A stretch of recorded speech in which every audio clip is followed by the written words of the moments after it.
ከእግዚአብሔር የሆነ ነገር ለመቀበል ባላደራዎች እንሆናለን። ባላደራ ከሆንኩ ይሄንን ስለሚያደርግልኝ፣ ባላደራ ከሆንኩኝ ይሄንን ስለሚሰጠኝ፣ እንደ ባላደራ ከኖርኩኝ እንደዚህ ስለሚሆንልኝ ብለን የእግዚአብሔርን ስጦታዎች መነሳሻ ምክንያቶች እናደርጋቸዋለን።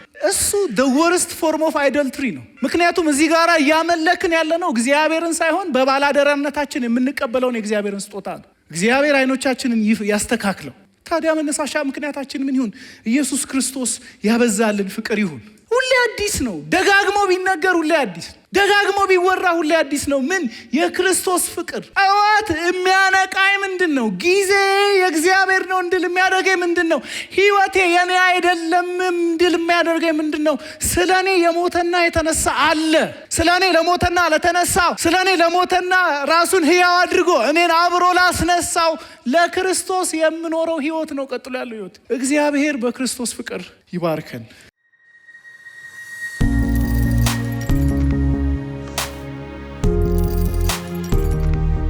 ሁለተኛ ቆሮንቶስ ምዕራፍ 5 ቁጥር 14። እኔ አዲሱን ትርጉም ስለምጠቀም ምናልባት የድሮ ትርጉም የያዛችሁ ሰዎች ትንሽ ግር እንዳይላችሁ። እግዚአብሔር ቃል እንደዚህ ይላል፣ የክርስቶስ ፍቅር ግድ ይለናልና፣ ምክንያቱም አንዱ ስለ ሁሉ እንደሞተ እርግጠኞች ሆነናል። ከዚህም የተነሳ ሁሉ ሞተዋል። በሕይወት ያሉትም ለሞተላቸውና ከሙታን ለተነሳላቸው እንጂ ከእንግዲህ ለራሳቸው እንዳይኖሩ እርሱ ስለ ሁሉ ሞተ። እንጸልያለን አጭር ጸሎት። እግዚአብሔር ሆይ ምን ያህል አንተ ላይ ጥገኞች እንደሆንን እናውቃለን። እባክህ የክርስቶስን ፍቅር በመካከላችን ግለጥልን።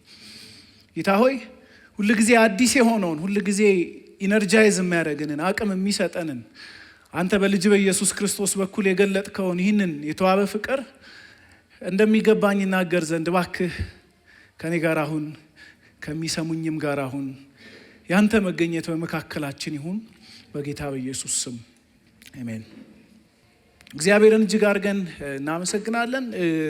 ሁላችሁም እንደምታስታውሱት ባላደራነት በሚል ሀሳብ ከተለያዩ አገልጋዮች ጋር አሁን ምስክር እንዳለን የጌታን ቃል ስንማር ነበር። ከፓስተር ሄኒ ጋራ ጀመርን። ምን ብለን የጀመርነው? ሁሉን ከእግዚአብሔር ተቀብለናል፣ ሁሉ የእሱ ነው ብለን የባላደራነትን ኮዝ ወይም ዋና ምክንያት ተነጋገርን እና ከዛ በቀጣዩ ሳምንት ደግሞ ከወንድማችን ከእስሽ ጋራ ምን አደረግን? ጊዜ የሚለውን ማለትም ጊዜ ራሱ ከእግዚአብሔር ባደራ የተቀበልነው ነው። አሁን ያለንበት ዘመን፣ አሁን ያለንበት ጊዜ ራሱ የእግዚአብሔር አሁን ነው በሚል ሀሳብ ኤፌሶን መጽሐፍ ምዕራፍ 5ን ይዘን ወይም እሱን ጠቅሰን ተነጋገርን። ከዛ ባለፈው ሳምንት ደግሞ ከፓስተር ሄኒ ጋር እንደገና የገንዘብ ባላደራነትን በዋናነት ከስግብግብነት ከመጠበቅ ኮንቴክስት ፓስተር ሄኒ አገለገለን ማለት ነው። ስለዚህ ዛሬ ደግሞ የኔ ኃላፊነት የሚሆነው መውጫና መቋጫውን መናገር ማገልገል ነው ማለት ነው። ክርስትና የከረረ የሚባል አይነት መታዘዝን የሚጠይቅ ህይወት ነው። የክርስትና ህይወት፣ የደቀ መዝሙርነት ህይወት እንዲሁ ልኑረው ካልነውም እንዲሁ ይኖራል። ግን የምር ደግሞ ክርስቲያኖች ሆነን የምር ደግሞ በጌታ ሆነን እንኑር ካለን የሚጠይቀው ሪኳየር የሚያደርገው ከኛ የሚፈልገው መታዘዝ በጣም ቀለል ያለ መታዘዝ አይደለም። ብዙ ጊዜ እኛ ክርስቲያኖች ባሩን ዝቅ እናደርገዋለን እንጂ የእግዚአብሔር ሪኳየርመንት፣ የእግዚአብሔር ጥያቄ፣ የእግዚአብሔር ፍላጎት፣ እግዚአብሔር ታዘዙኝ የሚልበት ጥግ ኤክስቴንት እኔና እናንተ እንደምናስበው ትንሽ ቀለል ያለ አይደለም። ይህንን በደንብ እንዲያስረዳልኝ ሉቃስ ወንጌል ምዕራፍ 14 ቁጥር 26 ጀምሮ የተለያዩ ጥቅሶችን እያነሳው ለመናገር ሞክራለሁ። አንደኛ ኢየሱስ ፕራዮሪቲ እንዲሆን ይፈልጋል። አብሶሉት ፕራዮሪቲ፣ ሚዛን ላይ መቀመጥ አይፈልግም። እዚህ ጋራ እኔ፣ እዚህ ጋራ ለሰይ ቤተሰቤ፣ እዚህ ጋራ እኔ፣ እዚህ ጋራ ደግሞ እንበልና ስራዬ ብለን እግዚአብሔርን ሚዛን ላይ እንድናስቀምጠው አይፈልግም። ሉቃስ ወንጌል 14:26 ምን ይለናል ጌታ? ወደ እኔ የሚመጣ ሁሉ አባቱን፣ እናቱን፣ ሚስቱን፣ ልጁን፣ ወንድሞቹንና እህቶቹን ይልና የራሱን ሕይወት እንኳ ሳይቀር ባይጠላ ደቀ መዝሙሬ ሊሆን አይችልም ይላል። ባይጠላ ማለት ፕራዮሪቲ ቢሰጠው ያንተ ህይወትና እኔ የሚባል ፕራዮሪቲ ቢሰጠው ህይወቱን ወግድልኝ ብሎ ወደ እኔ የሚመጣ ካልሆነ እንደዚህ አብሶሉትሊ ቆርጦ ድልድዩን ሰብሮ የተከተለኝ ካልሆነ የእኔ እውነተኛ ጀንውን ትክክለኛ ደቀ መዝሙር መሆን ይችላል ማለት አይቻልም። ሌላው ተገዥነት ነው። ሰሬንደር እንግዲህ ጠቅለል ስናደርገው ነው። ስቲዋርድሺፕ እመጣለሁ። ተገዥነት ነው። ቁጥር 27 ላይ ምን ይለናል? የራሱን መስቀል ወይም መስቀሉን ተሸክሞ የማይከተለኝ ደቀ መዝሙሬ ሊሆን አይችልም። እንግዲህ መስቀል ማለት አንዳንድ ወገኖች እንደሚያስቡት አንገታችን ላይ የሆነ የሚንጠለጠል ጌጥ ማለት አይደለም። መስቀል ማለት እያንዳንዱ ለህይወቱ የተቀመጠለት መስመር አለ። እግዚአብሔር ያስቀመጠለት መስመር አለ። እሱን ዕለት ዕለት የማይራመድ የክርስቶስን መስዋዕታዊ ህይወትና ሞት ምልክት አድርጎ በሱ በኩል የማይራመድ ሰው የኔ ደቀ መዝሙር ሊሆን አይችልም። ኢትስ ኢምፖሲብል ነው የሚለን። ቀጥሎ ደግሞ ቁጥር 33 ላይ እንደዚሁም ከእናንተ ማንም ያለውን ሁሉ የማይተው ሪናውንስ የማያደርግ ደቀ መዝሙሬ ሊሆን አይችልም ይላል። ማርቆስ ወንጌል ላይም እንደገና ማቴዎስ ወንጌል ላይም ይህንኑ ሀሳብ በተመሳሳይ መልኩ ተቀምጦ እናየዋለን። ለምን ማለት who is he to ask that? ማን ስለሆነ ነው እሱ እኔን እንዲህ ብሎ የሚጠይቀኝ? እንዴ ቀልድ ነው እንዴ? አባትና እናትን ጥላ ቀልድ ነው? ያሳደጉኝን እዚህ ጋር እንድደርስ በጣም ትልቅ ሮል የተጫወቱትን እነሱን ጥላ እንዴት ነው? ወይም አንዳንዶች እንደሚሉት ከ2000 ዓመት በፊት በገሊላና በይሁዳ መካከል በተመላለሰ አንድ ሰው በሱ ትእዛዝ አማካኝነት አሁን የምኖርበትን ህይወቴን አሁን ቦታ የምሰጠውን ነገር ሁሉ አሁን ፕራዮሪቲ የምሰጠውን ነገር ሁሉ ሪናውንስ ላድርግ ልተው ወይም ቦታ ሳልሰጠው እሱን ላስቀድም እሱን ከፊት ላድርግ ሁሉ የእሱ ነው ልበል ሁሉን ከእሱ ተቀብያለሁ ልበል? ለምን? ሆይ ማን ነው እሱ ይሄንን የሚጠይቀኝ? ማን ስለሆነ ነው? ምን ስላደረገልኝ ነው ይሄንን የሚጠይቀኝ? በጣም ይሄ ጂሰስ ኦፍ ዘ ናዝሬት የሚለውን ፊልም ሁላችሁም የልጅነት ትዝታ እንዳለባችሁ አስባለሁ። እና መቼም እንግዲህ ያ ዘመን ላይ እንትን አንድ ለእናቱ ኢቲቪ ምን ያደርጋል? አርብ ማታ 5 ሰዓት ላይ የክርስቶስን የስቅለት ፊልም ያሳያል። የሉቃስ ወንጌል ላይ የተመሰረተውን ማለት ነው። እና ብዙ አብዛኛውን ተኝቼ ነው እንትን ምላ። ከዛ ግን አንዴ አልፎልኝ አየሁና ፎርሚ እዛ ሙቪ ላይ በጣም the funniest scene በጣም የሚያስቀው ትዕይንት ምንድን ነው መሰላችሁ? ማቴዎስ ይሄ ቀረጥ ሰብሳቢው ማለት ነው ቁጭ ብሎ በመቅረጫው ላይ ተቀምጦ አየውና ተራኪው ከጀርባ ይተርካል። ማቴዎስም በቀረጥ መሰብሰቢያው ላይ ተቀምጦ አየው እና ይልና just one word ተከተለኝ። ከዛ ትንሽ ሄዚቴት አደረገ መሰለኝ። በሙቪው ላይ ክርስቶስን ሆኖ የሚተውነው ሰው እንደዚህ ዞሮ ያውና ቀጥ ብሎ ይሄዳል። ከዛስ መቅረጫ ማለት እኮ የእርሳስ መቅረጫ አይደለም፣ ገንዘብ መሰብሰቢያ። እሱን ትቷል ይከተሏል። ሆይ ለምን? ከልጅነታችን ብዙ መጽሐፍትን እያነበብን ብዙ ታሪኮችን እየሰማን አድገናል። በጣም ማለት የሚያሰቅቁ የሰው ዘር ላይ ደርሰዋል ተብለው የማይታሰቡ አይነት መከራዎችን ለክርስቶስ ሲሉ ሰዎች እንደተቀበሉ እየሰማን ሩቅ ያለውን እኮ አይደለም እነ ጴጥሮስ እነ ጳውሎስ ሳይሆን ቅርብ ጊዜ ለምሳሌ ኢትዮጵያ ውስጥ አንድ በጣም ፖፑላር መጽሐፍ አለ አይደል? የሪቻርድ ዊምብራንድ ለክርስቶስ ተሰቃየው የሚል መጽሐፍ። እዛ ጋራ በነበረው ኮሚኒስት መንግስት የሚደርስባቸው አትሮሲቲ ጭካኔ እና እነሱ ደግሞ ለክርስቶስ ሲሉ የሚያልፉበት መንገድና መከራ በጣም ልብ ያቆስላል።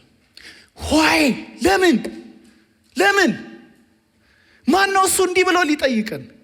መነሳሻ ምክንያታችን ምንድን ነው? ኦኬ ያለፉትን 3 ሳምንት ምን ተብለን ተማርን? አይደለም የምንኖረው ህይወት፣ አይደለም የምንይዘው ገንዘብ፣ አይደለም ያለን ጊዜ፣ እኛ ራሳችን እንኳን የራሳችን አይደለንም። አንተ ያንተ አይደለም፣ አንቺ ያንቺ አይደለሽም።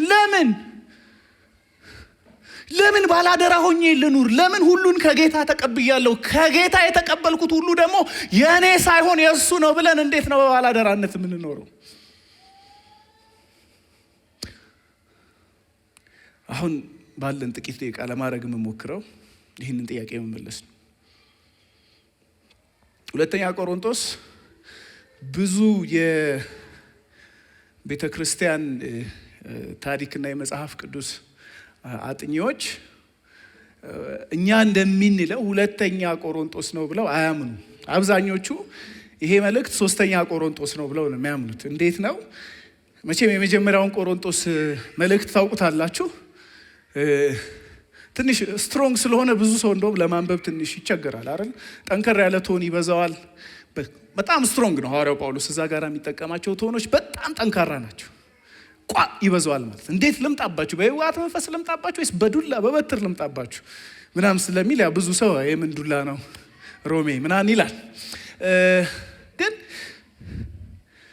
ያንን መልእክት ሲጽፍ እንደዛ አይነት ሪስፖንስ የሰጠ ነው እኛ ብቻ አይደለንም። የቆሮንቶስ ሰዎችም ጭምር ተመሳሳይ ሪያክሽነሪ የሆነ ምላሽ ሰጥተው ነበር።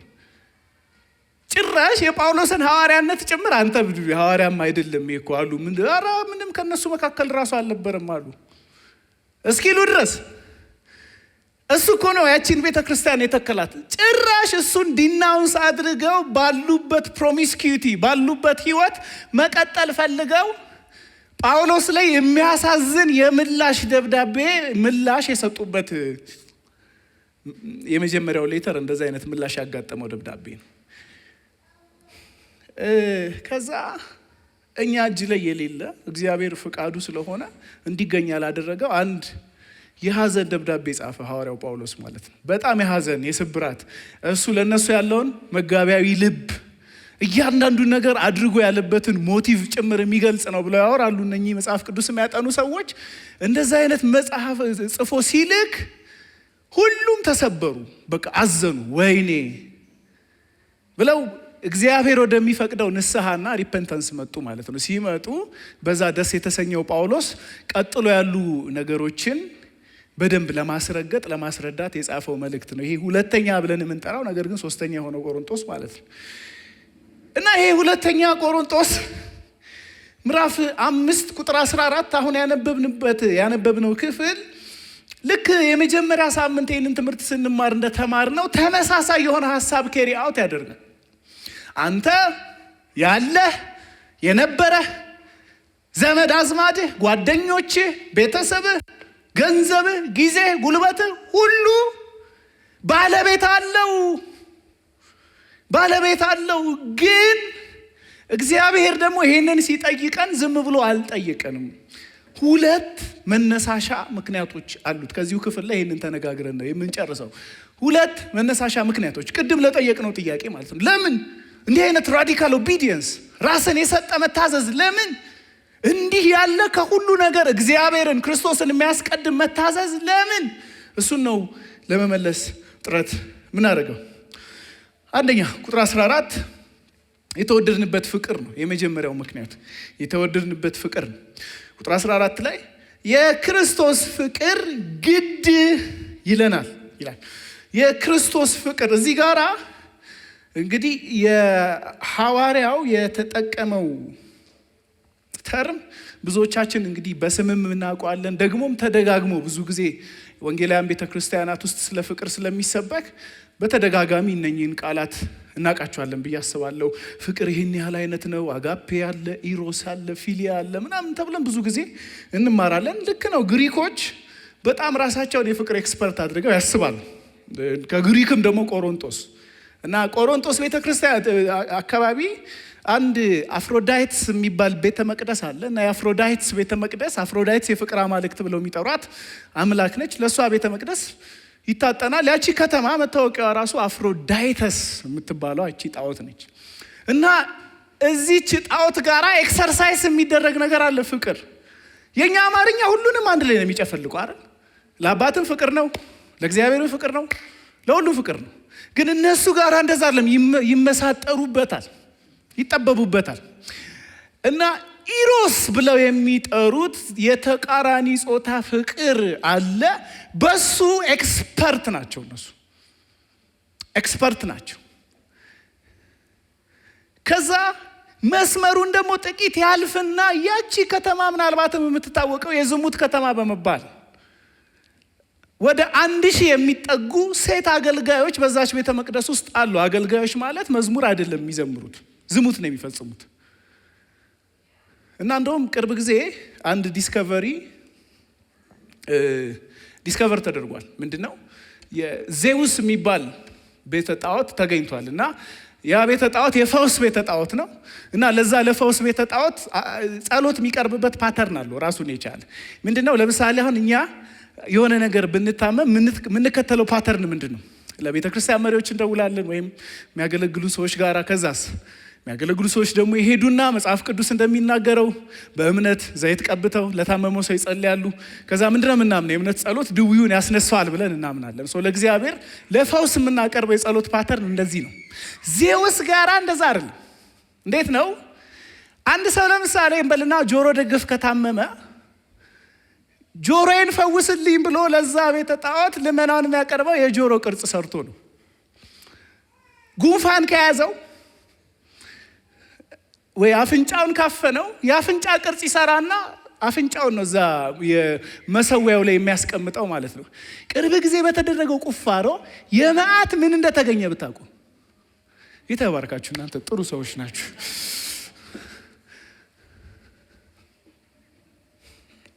አላብራራው ይቅር። እያወራ ያለው እንዲያ ስላለው ፍቅር አይደለም። እነሱ ኢሮስ ብለው ስለሚጠሩት ፍቅር አይደለም። አጋፔ ክሪስቱ የሚል ተርም ነው ፖል እዚህ ጋር የሚጠቀመው። አጋፔ ማለት እነሱ ዲቫይን ብለው የሚጠሩት በሰው አቅም የማይቻል፣ በሰው ብቃት የማይቻል፣ በሰው ችሎታ ያልሆነ ፍቅር፣ እሱ አጋፔ ይባላል። በሱ ፍቅር ነው ክርስቶስን የሚጠራው፣ የክርስቶስን ፍቅር የሚጠራው አሶሺየት የሚያደርገው ሁለቱን የሚያያይዘው ማለት ነው። የክርስቶስ ፍቅር እጅግ ኃይለኛ ነው። በክርስቶስ ተወደናል። መቼም ይሄ ለእናንተ እንደ አዲስ የሚነገር ባይሆንም ሪማይንድ መደረጋችን ጥሩ ነው። በክርስቶስ ተወደናል። በክርስቶስ ስንወደድ የመወደዳችን ኤክስቴንት የሚያስገርመን መልካም ሰዎች ሆነን ሳለን፣ መልካም የምናደርግ ሆነን ሳለን አይደለም ክርስቶስ የወደደን። ሮሜ ምዕራፍ 5 ቁጥር 6-9 ነገር ግን ገና ኃጢአተኞች ሳለን ክርስቶስ ስለኛ ሞተ፣ ይህም እግዚአብሔር ለኛ ያለውን የራሱን ፍቅር ያስረዳል። መቼ? ኃጢአተኞች ሳለን፣ መቼ? ደካሞች ሳለን ክርስቶስ ስለኛ ሞተ። ይሄ ፍቅር ጠላቶች ሳለን የተወደድንበት ፍቅር ነው። ሌላው መሰረቱ እርሱ ለኛ ያለው ፍቅር እንጂ እኛ ለእርሱ የምንሰጠው ፍቅር አይደለም። ይሄ እዚህ ውስጥ ሊገባ ይገባል። ሲንክ ሊያደርግ ማለት ነው። ፍቅር ማለት አንተ ክርስቶስን እንዴት ወደድከው አይደለም፣ እርሱ አንተን እንዴት ወደደህ ነው። ከሱ ነው የሚነሳው። እሱ ጋራ ካልተፈነጠረ በስተቀር የኛ ፍቅር ልክ እንደ ልብ ምት መሳሪያ ነው። ዚግዛግ አንድ ይወጣል አንድ ይወርዳል። ጉድ እኮ ነው። አይፎን ከተሰረቀብን ሊወርድ ይችላል አይደል እንዴ? ጌታ ሆይ እኔ ምናምን አያስተማምንም። እንዲህ ነው መሰረቱ። ክርስቶስ እኛን የወደደበት ፍቅር ነው። ዮሐንስ ወንጌል ምዕራፍ 4 ቁጥር 19 እርሱ አስቀድሞ ወዶናልና እኛን ወደዋለን ሲል ሐዋርያው የሚናገረው ለዛ ነው። የመውደዳችን ምክንያት ራሱ ምላሽ ነው፣ ሪስፖንስ ነው እንጂ ቀድሞ የወደደን ማን ነው? እሱ ነው። ቀድሞ ያፈቀረን ማን ነው? እሱ ነው። መሰረቱ እርሱ ለኛ ያለው ፍቅር ነው። አንደኛ ዮሐንስ ምዕራፍ 4 ቁጥር 10 ፍቅር ራሱ ዲፋይን ሲደረግ ሲብራራ የሚብራራው ከኛ አንጻር አይደለም። አሁን ትልቁ ችግራችን እሱ ፍቅርን ምን መሰርተው በእኛ ኤክስፒሪየንስ። ምናልባት እኛ ከወላጆቻችን ጋር ያለን ፍቅር፣ ከትዳር አጋራችን ጋር ያለን ፍቅር እነዛ እንዘረዝርና ፍቅር እንደዚህ ሳይሆን አይቀርም እንላለን። ወይም የፍቅር ዴፊኒሽናችን አንዳንድ ጊዜ ከሆሊውድ ፊልሞች የመጣ ነው። ዋሻው ተው እንጂ ቅርብ ጊዜ ነው ያስተዋልኩት። ብዙ ጊዜ በጣም ቦታ የሚሰጣቸው ሮማንታሳይዝ ተደርገው የሚታዩ የሆሊውድ ፊልሞች በአብዛኛው ታሪካቸው የቺቲንግ እንደሆነ ታውቃላችሁ። ትልቅ የምትሉትን እንትን ጥሩ ታይታኒክ ስትል ኢትስ ስቶሪ ኦፍ ቺቲንግ ኢትስ ስቶሪ ኦፍ ቺቲንግ። ዓለም የሚመስልልን የፍቅር አይነት አለ። ዓለም ይሄ ነው ብሎ የሚነግረን የፍቅር አይነት አለ። ኖ ዳትስ ናት ዘ ዴፊኒሽን ኦፍ ላቭ። ምንድን ነው የፍቅር ትርጉም? ዴፊኒሽኑ ምንድን ነው? ፍቅርም እንደዚህ ነው። እግዚአብሔር ራሱ እንደወደደን ስለ ኃጢአታችንም ማስተሰሪያ ይሆን ዘንድ ልጁን እንደላከ እንጂ እኛ እግዚአብሔርን እንደወደድ ነው አይደለም። እስቲ ላስቸግራችሁ፣ አጠገባችሁ ያለውን ሰው አንተ እግዚአብሔርን እንደወደድከው አይደለም በሉት። ሳይ እሱ እንደወደደ ነው በሉት፣ ንገሩት። አርሲስ ፕሮል እግዚአብሔር እኛን የሚወደን ተፈቃሪዎች ስለሆንን ላቭሊ ስለሆንን አይደለም፣ ነገር ግን እሱ ፍቅር ስለሆነ ነው ይላል። የእሱ ፍቅር በራሱ ምክንያት ነው ይለናል ስፕሮል። እና ቀጥሎ ምን ይለናል? የእግዚአብሔር ፍቅር እርሱ ለተፈቃሪነታችን የሰጠው ምላሽ ሳይሆን እርሱ ፍቅር ስለሆነ ያደረገው ድርጊት ነው። በእግዚአብሔር የሚወሰን በሱ በራሱ ማንነት የሚወሰን ፍቅር አለ። በሱ ተወደናል እያልን ነው። የክርስቶስን ፍቅር እንዲህ ካብራራ ነው ጳውሎስ አንድ ቃል ይጠቀማል። ግድ ይለናልና፣ ይጎተጉተናልና። የክርስቶስ ፍቅር ግድ ይለናል፣ ያስገድደናልና። ግድ ይለናል ማለት ይሄ ነው። ግድ ይለናል፣ ኮምፔል ያደርገናል። እንደውም ሲነኸ የሚል ተርም ነው ፖል እዛ ጋር የሚጠቀመው። ምን ማለት መሰላችሁ? ይጫነናል፣ ይቆጣጠረናል፣ ይጨቁነናል፣ ወደ አንድ መስመር ጎትቶ ያስገባናል ማለት ነው። የክርስቶስ ፍቅር ይህን ሁሉ የማድረግ አቅም አለው። ይጫናል፣ ይጨቁናል፣ ይቆጣጠራል። የክርስቶስ ፍቅር ከየትኛውም እምቢታ፣ ከየትኛውም አይነት የልብ ድንዳኔ፣ ከየትኛውም አይነት የልብ ጥንካሬ ይበልጣል። ዮሐንስ ወንጌል ምዕራፍ 6 ቁጥር 44 ለዛ ነው ጌታችን ኢየሱስ ክርስቶስ የላከኝ አብ ካልሳበው በቀር ወደ እኔ የሚመጣ የለም ያለ። ካልተሳብክ መምጣት የለም፣ ግን ከሳበህ አልጎተትም ማለት የለም። የፈለገ ትታገላታለህ፣ እንዲህ የተጋጥክም ቢሆን ትደርሳታለህ። የክርስቶስ ፍቅር ኢዝ ፓወርፉል፣ አቅም አለው፣ ጉልበት አለው። ይጎትተናል፣ ይጨቁነናል፣ ወጥሮ ይዘናል፣ አላነቃንቅ ይለናል።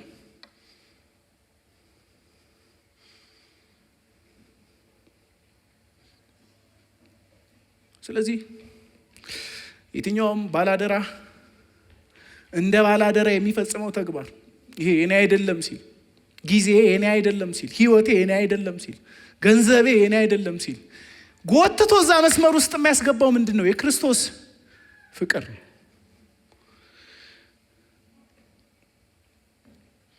ሌላው የክርስቶስ ፍቅር ኃይለኛ መሆን ብቻ አይደለም፣ ግልጽ ነው አይደለ? እንደዛ እኮ ነው የሚለን ቁጥር 14 ላይ። ምክንያቱም አንዱ ስለ ሁሉ እንደሞተ እርግጠኞች ሆነናል።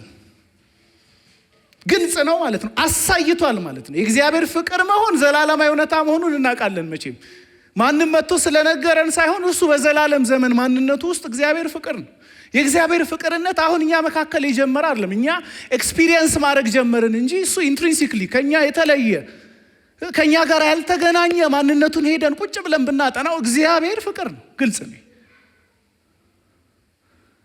እንግዲህ አንዳንድ ይሄ ሞኖቴይስቲክ ነን ብለው የሚያምኑ ሃይማኖቶች ማለትም ልክ እንደኛ ስላሴያዊ እምነት የሌላቸው እምነቶች በብዛት ይህንን ሊገነዘቡት ሊረዱት አይችሉም። አይ እንዲህ ነው እንዲያ ነው ሊሉት አይችሉም። ለምን? እነኚህ ሃይማኖቶች እነኚህ ሞኖቴይስቲክ ሪሊጅንስ በመካከላቸው አብ ወልድና መንፈስ ቅዱስ የሚባል ፐርሰንሁድ ስለሌለ፣ ሰብእና እንኳን ጥሩ ቃል አይደለም፣ አካል ስለሌለ ፍቅር የሚባለው ነገር እንግዳ ነው ለነሱ አምላክ ማለት ነው። ስለዚህ እኛ እኮ ስናወራ እንደሚገረሙ ታውቃላችሁ። አቤት የጌታ ፍቅር፣ ጌታን እኮ ስወደው የለም እነሱ ጋር። አብዛኞቹ አንድ አምላክ ብቻ ነው የምናመልከው የሚሉ ሰዎች ጋር ከእግዚአብሔር ጋር ያላቸው ህብረት ትራንዛክሽናል ነው፣ እንደ ኮንትራት ነው።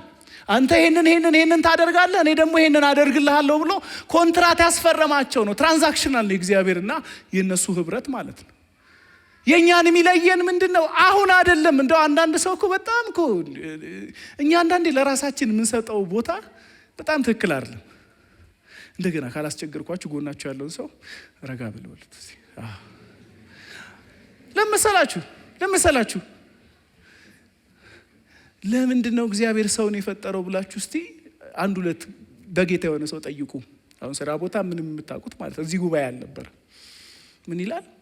አይ እግዚአብሔር በጣም እኛ እንድናመልከው ስለፈለገ ማለት ከምን አንጻር መሰላችሁ? ኦፍኮርስ እንድናመልከው ይፈልጋል፣ ግን ይሄ ከጉድለት አንጻር በጣም ከፋው ብቻውን አይነት ነገር ይሉና ለዛ ነው የፈጠረን ይላሉ። እንደዚህ አይነት አመለካከት ብዙ ክርስቲያን ጋር አለ። እግዚአብሔር አንተ ባትኖርም ይኖራል። አሜን በሉ እስቲ። እኔ ባልኖርም ይኖራል። እግዚአብሔር ለመውደድ እኔ አላስፈልገውም።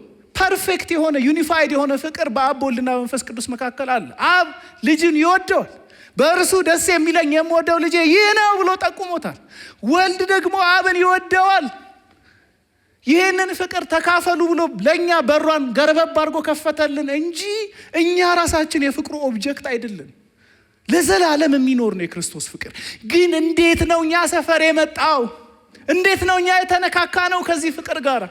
እንዴት ነው እኛ የተያዝ ነው እጅ ለእጅ እንዴት ተጨባበጥ ነው ከዚህ ፍቅር ጋር ከተባለ በክርስቶስ ኢየሱስ ሞት ነው። ለዛ ነው ቁጥር 14 ላይ ምክንያቱም አንዱ ስለ ሁሉ እንደሞተ እርግጠኞች ሆነናል የሚለው ይሄ የተገለጠው በመስቀል ሞቱ ነው። ዮሐንስ ወንጌል ምዕራፍ 15 ቁጥር 13 ነፍሱን ስለ ወዳጆቹ አሳልፎ ከመስጠት የሚበልጥ ከዚህ የሚበልጥ ፍቅር ለማንም የለውም ይላል። መነካከያው የክርስቶስ ሞት ነው። ምክንያቱ የክርስቶስ ሞት። ክሌመንት የሚባል የቤተ ክርስቲያን አባት ጌታ በፍቅር እኛን ተቀበለን፣ ስለኛ ባለው ፍቅር ከዚያ ፍቅር የተነሳ ጌታችን ኢየሱስ ክርስቶስ እንደ እግዚአብሔር ፈቃድ ደሙን ስለ እኛ፣ ስጋውን ስለ ስጋችን፣ ነፍሱን ስለ ነፍሳችን ሰጠ ይላል። እኛ ህይወት ላይ ይሄ ፍቅር እውን የሆነው በሞቱ እውነት ላይ በእርግጠኝነት ስንደገፍ፣ እዚህ አካባቢ ስናይ ሳይሆን አይኖቻችን ወደ መስቀል አንስተን መስቀሉ ላይ ስናፈጥ፣ ክርስቶስ ላይ ስናፈጥ፣ እሱ ላይ በእርግጠኝነት ስንደገፍ ነው። ይሄ የአእምሮ ጉዳይ ብቻ አይደል። ኮንቪክሽን፣ የልብ ኮንቪክሽን፣ የልብ ሀሳብ። አንዱ ስለ ሁሉ እንደሞተ እርግጠኞች ሆነናል። የመጀመሪያው ምክንያት ይሄ ነው። ባላደራ ምን ሆነው የሚያነሳሳን ሞቲቬሽናችን ለምን ብለን ስንጠይቅ የምንመልሰው ምላሽ፣ የመጀመሪያው ምላሽ በሞቱ የተገለጠው የክርስቶስ ፍቅር ነው። ሁለተኛው ከዚሁ ክፍል ላይ ሁለተኛው የተቀበልነው አዲስ ማንነት ነው። የተቀበልነው አዲስ ማንነት ነው። ቁጥር 14 ላይ ከዚህ የተነሳ ሁሉ ሞተዋል። እንግዲህ ይሄ የተቀበልነው አዲስ ማንነት የተገኘው በክርስቶስ ሞት ነው። ሞቱን እርግጠኞች ስንሆን የእኛ ሞት እርግጥ ነው። ይህንን እንግዲህ ቆላሲስ ምዕራፍ 3 ከቁጥር 1 እስከ 4 ሳስተምር የነበራችሁ ሰዎች ታስተውላላችሁ ብዬ አስባለሁ። የእኛ ሞት ማለት የክርስቶስ ሞት ማለት ነው። ሞቱ ሞታችን ነው። ይሄ ትራንዛክሽናል እንትን አይደለም። በቃ እውነታ ነው። ያኔ የተፈጸመ እኛ ልንቀይረው ማንችል እውነታ ነው። በክርስቶስ ሞት ያመኑ ሁሉ ከእርሱ ጋር ሞተዋል። ሮሜ መጽሐፍ ምዕራፍ 6 ከቁጥር 6 እስከ 7 የኃጢአት ባርነት ከእንግዲህ ወዲህ እንዳይገዛን የኃጢአት ሽጋችን ይሻር ዘንድ አሮጌው ሰዋችን ከእርሱ ጋር እንደተሰቀለ እናውቃለን። ምንም እንኳን እሱ ከ2000 ዓመት በፊት ቢሰቀልም ዛሬ እኔ እርግጠኛ ሰው the moment I believe በክርስቶስ የታመንኩ ጊዜ ራሴን በኢየሱስ ላይ ያሳረፍኩ ጊዜ ያ ሞመንት የኔንም ሞት ያረጋገጠ ሞመንት ነው። ገላትያ መጽሐፍ ምዕራፍ 6 ቁጥር 14 ነገር ግን ዓለም ለእኔ ከተሰቀለበት እኔም ለዓለም ከተሰቀልኩበት ከጌታችንና ከጳውሎስ መስቀል በቀር ነው የሚለው ነው። ከክርስቶስ መስቀል በቀር ሌላ ትምክህት ከኔ ይራቅ። ምን የሆንኩበት እኔ ለዓለም፣ ዓለም ለእኔ ከተሰቀለበት ያ መቸንከር የኛ መቸንከር ነው። ስለዚህ ለምን ሲባል የተበላሸ የሰው ማንነት ባላደራ ሊሆን አይችልም። ብሮክን የሆነ ሂውማኒቲ ይህን የተቀበልኩት ከእግዚአብሔር ነው ብሎ ሊኖር አይችልም። ምን ያስፈልገዋል? አዲስ ማንነት ያስፈልገዋል። ይህንን በምን አገኘው? በክርስቶስ ሞት ተቀበለው ማለት ነው። የእሱ ሞት የኛ ሞት ነው። ይህን ስናገር አንድ ኢንሲደንት ወደ ልቤ ይመጣል። አንድ የኛ ወዳጅ እዚህም አንዳንዴ እየመጣ ያገለግላልና ምንድነው እነሱ አካባቢ በጣም የሚታወቀው በጥንቆላ ነው። እና በቃ ኧረ እንደዚህ ሁሉ ያደርጋሉ እያለ አፋችንን አስከፍቶ ይነግረናል። እነሱ አካባቢ ስለሆኑ የጥንቆላ እንትኖች ማለት ነው። እና ምን አለው አንድ ቀን እንደው አንተስ በጌታ ሳትሆን በፊት ትንሽ አልሞካከርክም ወይ ጠንቋይ ቤት ለመሄድ ሊሆን ይችላል፣ ወይ ጥንቆላው ጥበቡን ራሱ ለመማር ትንሽ አልሞከርክም ወይ ብለን ስንጠይቀው ኧረ የሚገርም ታሪክ አለ አለን። እሺ ከወንድሜ ጋራ ወንድሜ 10ኛ ክፍል ማትሪክ ተፈትኖ፣ ያኔ 10ኛ ክፍል ማትሪክ ነበር፣ ጓደኛዬ ድሮ ሰው ነው ላችሁ ፈልጌ ነው። 10ኛ ክፍል ማትሪክ ተፈተነና ከዛ ማትሪኩን ውጤቱ ትንሽ አሰጋው እሱና አንድ በአካባቢያቸው በጣም የታወቁ ጠንቋይ ያሉ እሳቸው ጋር ሄደን ለምን በቃ እናስጠነቁልም፣ በቃ ውጤታችንን ካሁኑ ለምን ቼክ አናስደርግም አለው። ከዛ ይሄ ጓደኛዬ ደግሞ እሱ 10ኛ ተማሪ አልነበረም፣ የእሱ ታናሽ ነበረ። ስለዚህ እሱም በቃ ዝም ብሎ እስቲ ይሄ ጠንቋይ ስለ ወደፊቴ የሚነግረኝን ሰምቼ ልምጣ ብለው ተያይዘው እዛ ጠንቋይ ቤት ሄዳሉ ማለት ነው። ከዛ ጠንቋዩ በጣም በቃ ምን አለ አጓራ፣ የሚሰጠውን ሰጡ ምናምንና ከዛ በኋላ አንተ 10ኛ ተፈትነሃል አይደል ይላል። አዎ ተፈትኛለሁ። ትወድቃለህ አለው። ከዛ ጓደኛችንን ደግሞ ትኩር ብሎ አየውና ያንተ አይታይም የሆነ ነጭ ነገር ነው ምናምን አለው። ከዛ ጓደኛዬና ወንድሙ ምን ብለው ደመደሙ? መሞትህ ነው ብለው ተያይዘው በጣም ልባቸው ተጨንቆ ምን እያሉ ከዛ አንድ ነገር ወሰኑ። ይሄ ጠንቋይ ተሳስቶም ሊሆን ይችላል፣ አጭበርባሪም ሊሆን ይችላል፣ ትክክለኛ ጠንቋይም ላይሆን ይችላል። ስለዚህ አንድ ሊትመሳለ ማረጋገጫ አለ። እኔ የምሞተው አንተ ማትሪክ ወደክ ነው ተባባል። አንተ ማትሪክ ወደክ ነው እሞታለሁ አልኩት። በዛ ተስማማን። ከዛ የማትሪክ ቀንም በምጥ መጠበቅ ጀመርን እና ማትሪክ ደግሞ እንዳሁኑ ቁጭ ብሎ በስልክ ምናምን አልነበረም የሚታየው፣ እዛው ትምህርት ቤት ተኪዶ ተለጥፎ ውጤት ምናምን ነው የሚታየውና ወንድሙ ማትሪክ ውጤት አይቶ እስኪመጣ ጓደኛችን ተንቆራጦ ሊሞት ይላል፣ ይጠብቃል እያለ ከዛ ባሩክ ወንድሙን አየውና ጠጋ ስላል እያለቀሰ ነው። ተያይዘን እሪ ብለ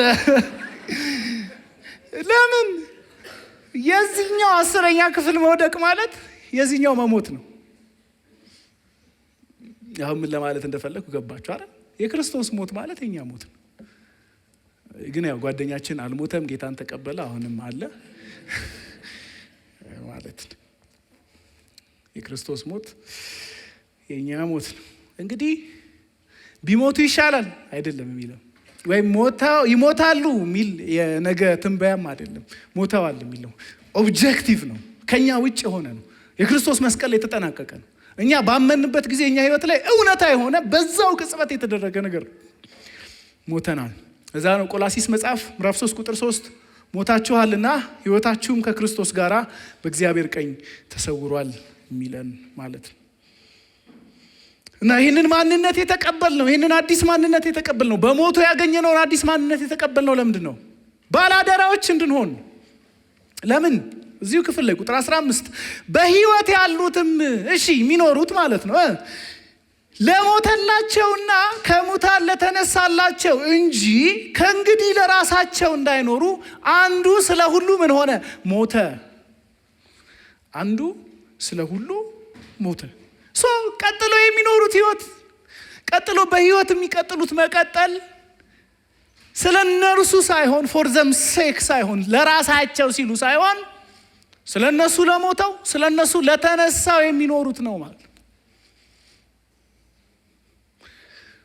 በህይወት የምንኖረው ለራሳችን አይደለም ለክርስቶስ እንጂ። ይህንን 3 ሳምንት ይህንኑ ነው ስንጮህ የነበረው። ኖት ፎር አስ። ህይወት ስለኛ አይደለም።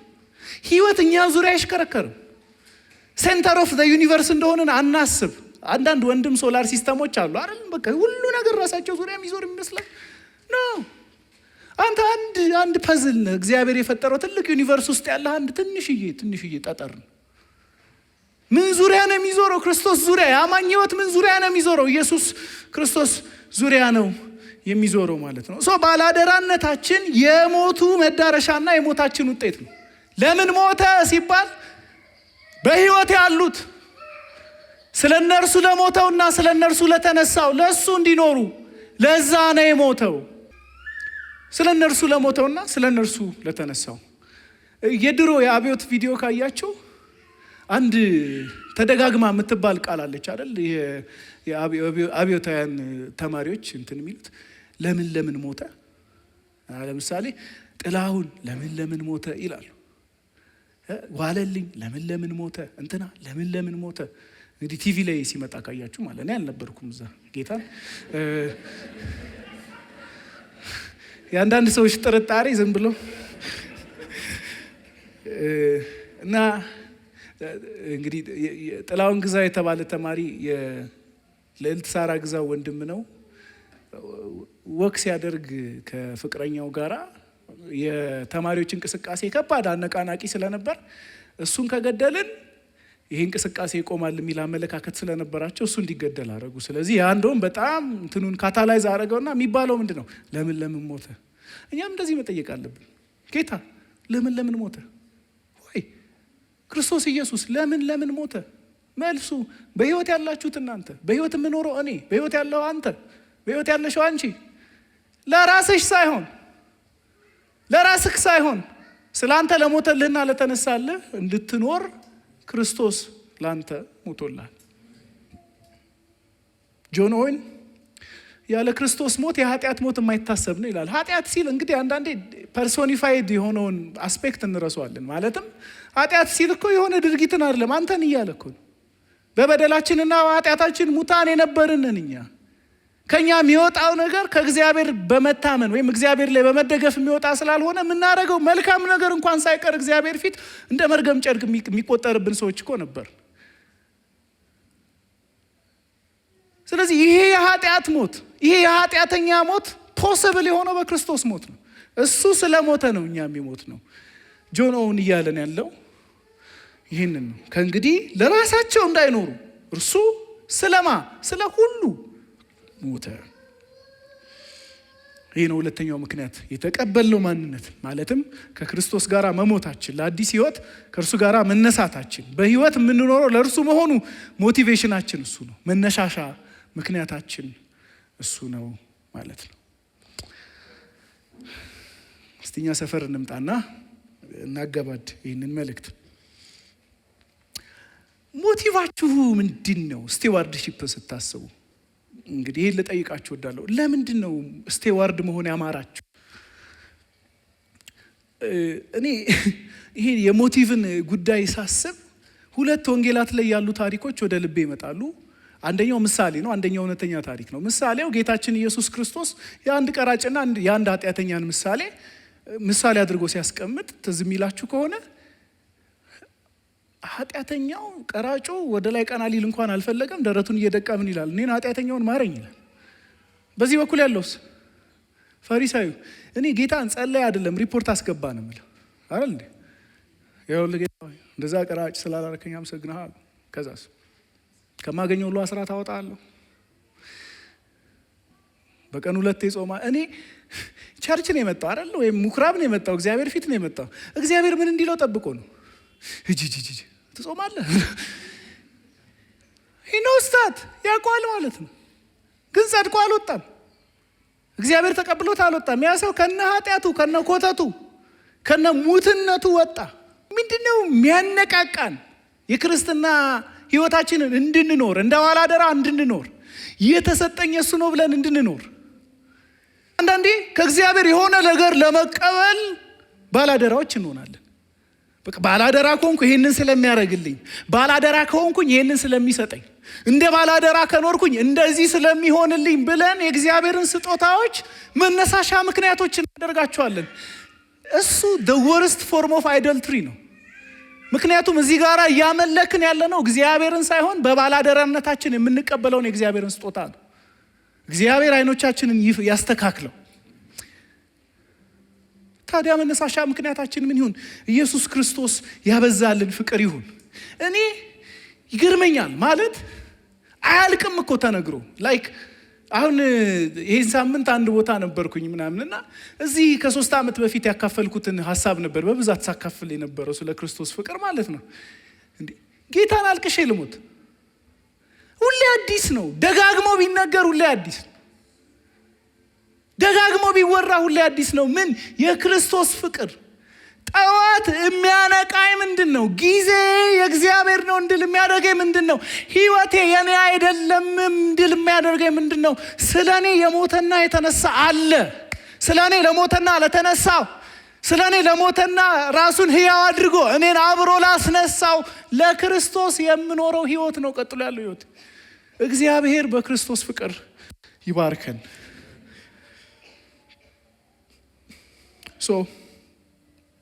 መነሳሻ ምክንያታችን የክርስቶስ ፍቅር ይሁን። ሌላው ትክክለኛ ማንነታችንን ለማወቅ ኮከብ ቆጠራ ላይ አንሂድ።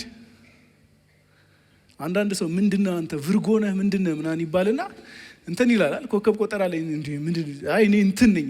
አንተኖች ምንድናችሁ መሰለ ቶሎ ቶሎ ትናደዳለህ። አገኘችኝ እሺ ሌላስ ምናምን እኔ አንዳንዴ ኢቭን ማለት እንግዲህ ኢንትረስትድ ሆኜ አንብቤዋለሁኝ አንድ ጊዜ። ግን አንዳንዴ እንደ ክርስቲያኖች ራሱ ሰዎች እንደዛ እንደሚያደርጉ ታውቃላችሁ። ኢንስታግራም ፔጃቸው ላይ አም ክርስቲያን ገርል ቪርጎ ምናምን አም ክርስቲያን ገርል ሳጂታሪየስ ምናምን ብለው ራሳቸውን ያስቀምጣሉ። ትክክለኛ ማንነት ኮከብ ላይ የለም። ኮከባችን ገጠመ ጥር ላይ የሚወለዱ ኮከባቸው ጥሩ ነው ምናምን ሪሌሽንሺፕ በሱ የሚፈልጉ እንዳሉ ታውቃላችሁ። የኔ ማች ምንድነው እንትን ነው ከዛ በቃ እንትን እስቲ ምናምን እያሉ መቼ ነው የተወለድከው ገና እኮ ምንም። ኧረ ተው። ትክክለኛ ማንነታችን ሰዎች የሚነግሩን ሳይሆን ትክክለኛ ማንነታችን እኛ ለራሳችን የምንነግረው ሳይሆን ወይም የሆነ አይነት ሲስተም የሚያወራን ሳይሆን ትክክለኛ ማንነታችን የሚገኘው መስቀሉ ላይ። ደካማ ነህ፣ አቅመቢስ ነህ፣ አትችልማ። ስለዚህ ወደ ራስህ ለማየት ለምን ጊዜን ታጠፋለህ? ለምን ጊዜን ታባክናለህ? ቶ ራስህንና ቀና በል። ቀና ወደ መስቀሉ ስንመለከት፣ ወደ ክርስቶስ ስንመለከት እዚህ ጋር ያለው ሁሉ ቦታውን ይለቃል። ወደ ትክክለኛው እንመጣል። የኔ አፒል ይሄ ነው። አሁን ብዙ ጊዜ በጣም በኤፈርት ኦብሰስድ ነን አይደል? ስጸልይ እንደዚህ ጸሎታችን ላይ ኦብሰስድ ነን፣ የሆነ ነገራችን ላይ ኦብሰስድ ነን፣ በጣም ኦብሰስድ ነን።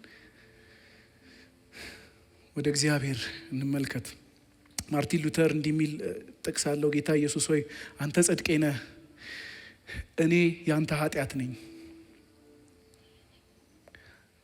አንተ የወሰድከው የእኔ የሆነውን ነው፣ እኔ ላይ ያስቀመጥከው ደግሞ አንተ የሆንከውን ነው ይልና ሉተር አንተ ያልሆንከውን የሆንከው እኔ አንተ የሆንከውን እንደሆን ነው ይላል። ዲስ ኢዝ አ ቢዩቲፉል ኤክስቼንጅ። ክርስቶስ ስለኛ መሞቱ እውነተኛ የአይደንቲቲ መነሻችን ቦታ ነው። ኃይለኛ የሆነውን ጨቋኝ የሆነውን ንቅንቅ የማያደርገውን የክርስቶስን ፍቅር እግዚአብሔር ያብራልን። የመጨረሻው ፕሬየር ነው። ፍቅሩን እንዲገልጥልን እንጸልይ። ይሄ እንጃ ይወድሃል በማለት ሞቶልሃል በማለት ብቻ የሚመጣ አይደል። ለዛ ነው አሁን እኛ ኤፈርትለስ ነን፣ እዚህ ቦታ ላይ ስንቆም ሄልፕለስ ነን። ጌታ ሆይ እንላለን። ጌታ መንፈስ ቅዱስ ካላፈሰሰው እሱኛ ልብ ላይ ካላመጣው በስተቀር ምንም የሚሆን ነገር ስላይደለ ማለት ነው።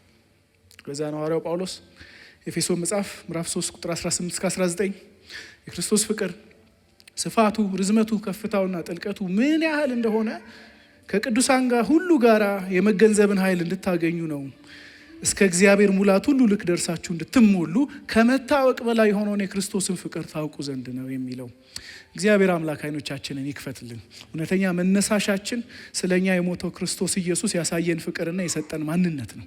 እግዚአብሔር በዚህ ልብ ባላደራዎች እንድንሆን፣ በዚህ ልብ ስቲዋርድስ እንድንሆን፣ በዚህ ልብ የምንኖረውን ሁሉ ለጌታ እንድንኖር ይርዳን።